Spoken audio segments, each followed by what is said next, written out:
Welcome to the show, Maria. Thank you for having me. Let me take this opportunity to thank you for serving our country, the United States. Thank you for serving. Oh, you're welcome. Thank you very much for saying that. So it's been 200 years since the United States opened its first consulate in sub-Saharan Africa in Cabo Verde, then our Portuguese colony. What are some of the key cooperation areas and goals for the U.S. and Cabo Verde today? So one of our key areas of cooperation is promoting economic growth that is driven by the private sector. We have the Millennium Challenge Corporation that has completed 2 compacts in Cabo Verde. The first one was signed in 2005. It was approximately $110 million. It focused on expanding Cabo Verde's port of Praia.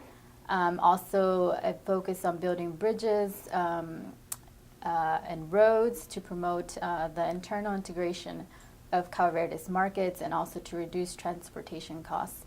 And then, in addition to that, Cabo Verde also signed another compact in 2012.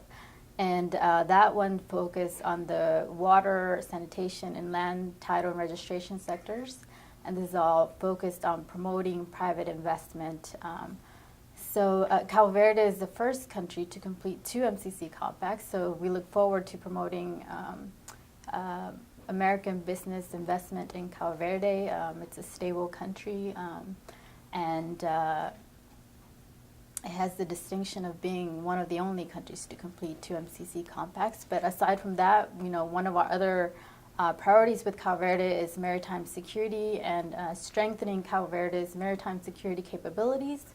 Our Department of Defense, along with our U.S. Coast Guard, continuously trains and conducts military training exercises with Cabo Verde's security forces.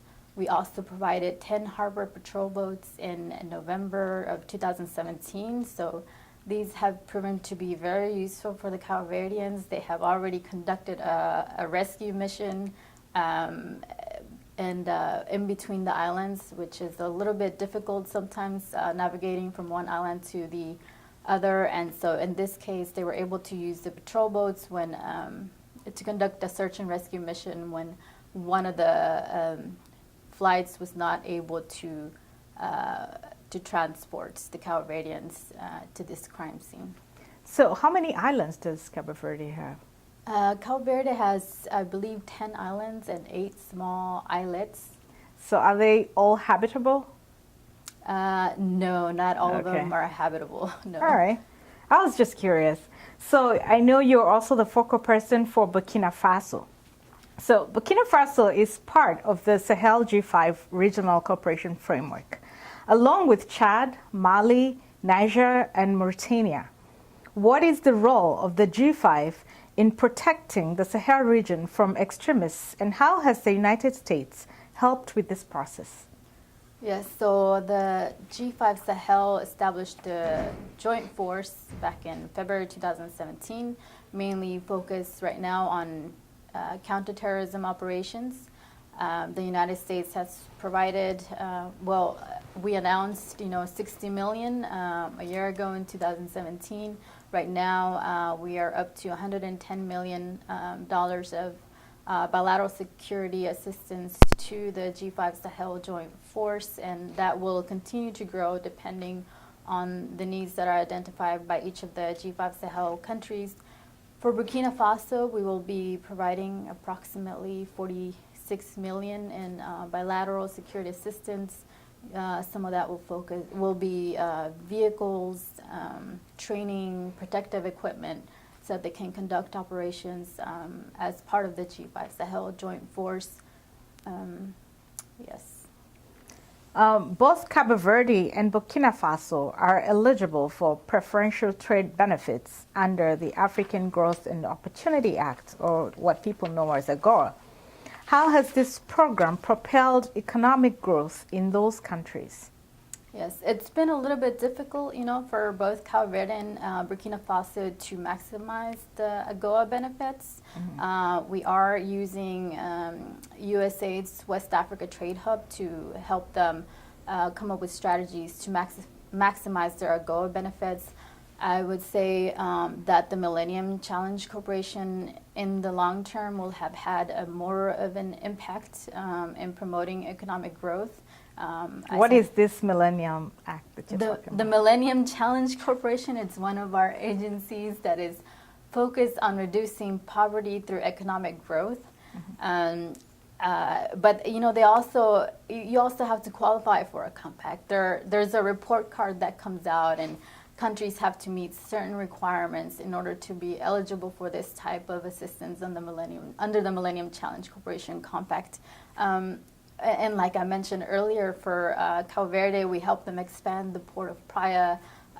We also focused on building roads and some of the bridges, and reforming the land title registration process. But for Burkina Faso, as I mentioned earlier, Cabo Verde has completed 2 compacts already. Burkina Faso completed 1 compact, and now we are in the process of developing another compact that will focus on Burkina Faso's energy sector and human capital development. And that's mainly because the poor quality of energy and low access to energy in Burkina Faso, as well as a low-skilled workforce, these 2 were identified as one of the main constraints to economic growth in Burkina Faso. And so that's why the Millennium Challenge Corporation will focus its next project on these 2 areas. So it's still being developed. We don't have a final number of how much that will cost, but it should be a few $100 million once the assessment and the projects are completed. But we still haven't signed anything. So right. I'm out of curiosity. Which people take part in developing these compacts and programs? Yes, it's a very good question. There are many stakeholders involved. You know, of course, the Millennium Challenge Corporation has its own team, also working in cooperation with the government of Burkina Faso, the Minister of Energy, a lot of other people involved in Burkina Faso's energy sector, the Sonabil company, which is Burkina Faso's main energy company, of course, the president, you know, Burkina Faso's leadership, our embassy is also involved, so many stakeholders. Yeah, the reason I ask that is it ties into my next question. The diaspora has been identified as critical stakeholders, potential stakeholders, since not many governments or organizations have really tapped into the diaspora. But some have really identified diaspora as critical players in the development of Africa. So we continue to seek ways of partnering with governments, nonprofit organizations, and businesses to contribute to Africa's development. So how would you advise the diaspora to contribute to the development and good governance in Cabo Verde, and Burkina Faso, and Africa in general? Yes, you know, for Burkina Faso, I would say focus on private investment. There's a lot of opportunities in Burkina Faso's energy development. This administration, Burkina Faso's current administration, has a big focus on developing Burkina Faso's energy sector, solar energy. So I would encourage the diaspora to focus on investment opportunities, and then work with the State Department, work with the Burkina Faso embassy, you know, to identify what type of programs and loans are available to help the diaspora get involved in investing in their particular country of interest.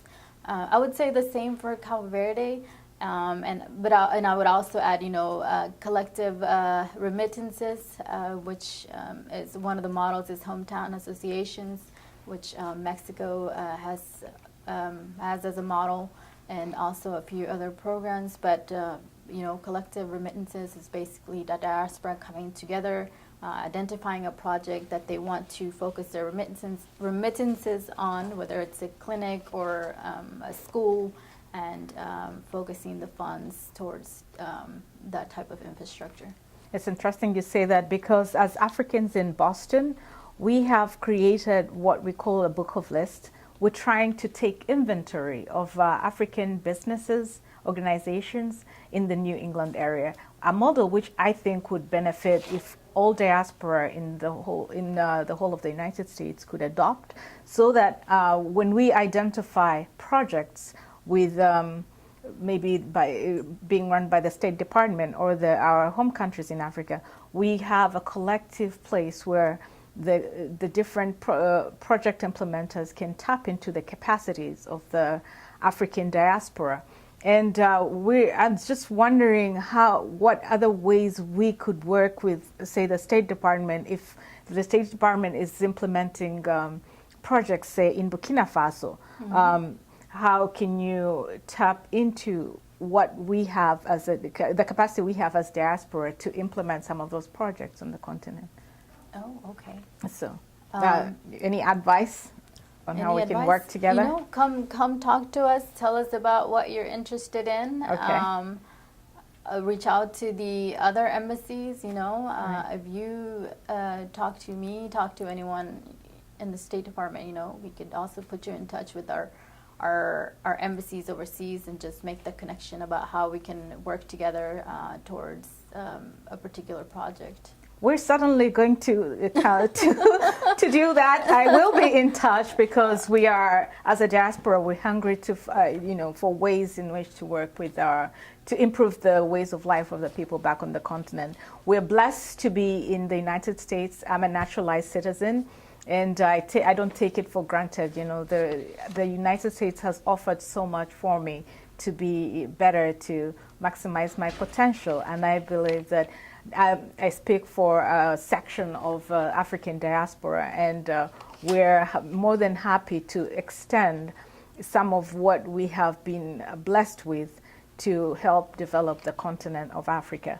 If it means working with the State Department, we'll do our best to create those partnerships. Yeah, no, definitely. And, you know, we definitely look to the diaspora, you know, as one of the groups of people that could, you know, develop Africa and invest in Africa, because you already have that connection, you know, and also help us in encouraging other people that do not have ties to Africa to invest in Africa, because I'd say, you know, in the countries that I work in, you know, Burkina Faso and Cabo Verde, a little bit of money could go a long way, you know, mm-hmm. $10,000, you know, $20,000, you know, that could make a big difference. Yeah, and just what is coming up at the State Department on the Africa agenda? Yes, so I was telling you earlier, but you know, the president just signed into law the BUILD Act, which will establish the U.S. International Development Corporation. So I would you know, tell your viewers, anyone that's watching, to stay tuned for that, track the developments of this new agency. So it's supposed to replace OPIC, Overseas Private Investment Corporation. So it still has, so it should be launching in late 2019, you know, depending on how things work out, but it will have $60 billion to provide, to promote investment in low-income and lower-middle-income economies, and there's a lot of flexibility there, whereas you know, OPIC did not have a lot of flexibility. It did not. It was not mandated to focus on low-income and lower-middle-income economies. So we're hoping that, you know, and me working on you know, some of the poorest countries in the world and low-income and really lower middle-income countries, I'm hoping that, you know, that will motivate some investors to invest in Africa through this new agency, the International Development Finance Corporation. So I would encourage everyone to stay tuned for how that develops. And then also, we will have our new Africa policy that will be rolling out soon. I don't have a specific date of when we will be rolling that out, but stay tuned. We should have something, we should have an announcement coming up soon. And also our Assistant Secretary for African Affairs will be having a hearing on our Africa policy on December 12th.